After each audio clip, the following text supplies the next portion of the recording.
कृष्णा सभी भक्तजनों को हमारी तरफ से दंडवत प्रणाम। आज हम लोग पार्ट 6 का आखिरी चैप्टर का श्रवण करेंगे, आखिरी प्रार्थना। तो अब इसके बाद प्रहलाद महाराज की 50 प्रार्थनाएं थी, 50 श्लोकास थे, वो पूरे हुए। अब नारद जी प्रहलाद महाराज के बारे में क्या कहते हैं उनका श्रवण करेंगे, और भगवान किस प्रकार से प्रहलाद महाराज से प्रेम करते हैं उनकी प्रार्थनाओं को सुनकर, इसके बारे में श्रवण करेंगे। महान ऋषि नारद जी कहते हैं, एतावदर्णित गुणो भक्त्या भक्तेन निर्गुणा प्रहलादं प्रणतं प्रीतो यत्मन्युरभासत। महान ऋषि नारद ने कहा, इस प्रकार अपने भक्त प्रहलाद महाराज द्वारा दिव्य पद से प्रार्थना किए जाने पर भगवान नरसिंह देव शांत हो गए। उन्होंने अपना क्रोध त्याग दिया और दंडवत प्रणाम करने वाले प्रहलाद पर अत्यधिक दयालु होने के कारण उनसे इस प्रकार बोले। अब भगवान नरसिंह देव प्रहलाद महाराज से कहते हैं, श्री भगवान उवाच प्रहलाद भद्र भद्रम ते प्रीतो हम ते सुरोत्तमं वरम वृणीस्व भीमत काम पुरोस्म्यहम नृणाम। पुण्य पुरुषोत्तम भगवान ने कहा, हे सौम्य प्रहलाद, हे असुरों के उत्तम, तुम्हारा कल्याण हो। मैं तुमसे अतीव प्रसन्न हूँ। मैं हर जीव की इच्छा पूर्ण करना मेरी लीला है, इसलिए तुम मुझसे कोई मनोवांछित वर मांग सकते हो। माम प्रीणत आयुष्मन् दर्शनम दुर्लभम हि मे दृष्टा माम न पुनर्जन्मन तुरात्मनम तप्तुमर्हति। हे प्रहलाद, तुम दीर्घजीवी हो जाओ। मुझे प्रसन्न किए बिना कोई न तो मुझे जान सकता है और न मेरे महत्व को समझ सकता है, किंतु जिसने मेरा दर्शन कर लिया या मुझे प्रसन्न कर लिया, उसे अपने तुष्टि के लिए पछताना नहीं पड़ता। प्रीणन्ति हात माम धीर सर्वभावेन साधव श्रेयस्कामा महाभाग सर्वासां मास्य संपते।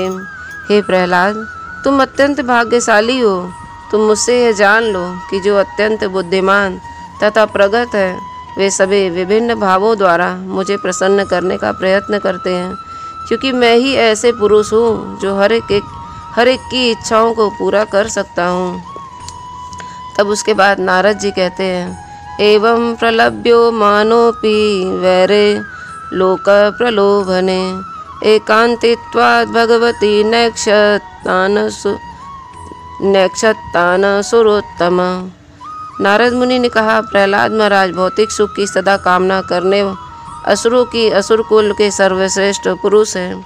यद्यपि भगवान ने उन्हें भौतिक सुख के लिए सभी वरदान दिए थे और वे उन्हें प्रलोभन भी दे रहे थे कि भौतिक सुख के लिए कुछ वरदान मांग लो, परंतु तो भी वे अनन्य कृष्ण भावनामृत भक्ति के कारण उन्होंने इंद्रिय तृप्ति के लिए कोई भी भौतिक लाभ स्वीकार नहीं किया। प्रहलाद महाराज तथा ध्रुव महाराज जैसे शुद्ध भक्त भक्ति की किसी भी अवस्था में भौतिक लाभ की इच्छा नहीं रखते हैं। भगवान जब ध्रुव महाराज के समक्ष भी जब उपस्थित हुए थे, उन्हें दर्शन दिए तो भौतिक लाभ की चाह नहीं किए और बोले, स्वामिन के तोर तस्मी वरम न याचे। शुद्ध भक्त होने का कारण उन्होंने भगवान से किसी प्रकार के लाभ की याचना नहीं कर सके।